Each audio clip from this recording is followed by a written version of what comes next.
বন্ধুরা, ভূত চতুর্দশীতে কেন জ্বালানো হয় 14 প্রদীপ জানেন? তাহলে জেনে নিন।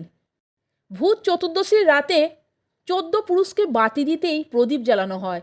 এছাড়াও অশুভ কোনো শক্তি যাতে ধারে কাছে না ঘেঁষতে পারে অথবা অকাল মৃত্যুর হাত থেকে বাঁচার জন্য প্রদীপ জ্বালিয়ে যম তাড়ানো হয় বলেও প্রচলিত রয়েছে লোকমুখে। পুরাণ মতে এই দিনে স্বর্গ ও নরকের দ্বার কিছু সময়ের জন্য খুলে যায়। একই সঙ্গে বিদেহী আত্মা এবং স্বর্গত ব্যক্তিরা নেমে আসেন পৃথিবীতে। সেই সময় চারিদিকে প্রদীপ জ্বালানো থাকলে তা দেখে তারা সন্তুষ্ট হন বলেও বিশ্বাস করা হয়। বন্ধুরা, ভিডিওটা ভালো লাগলে একটা লাইক, কমেন্টস এবং আমার চ্যানেলটিকে সাবস্ক্রাইব করে আমার পাশে থাকবার অনুরোধ করলাম।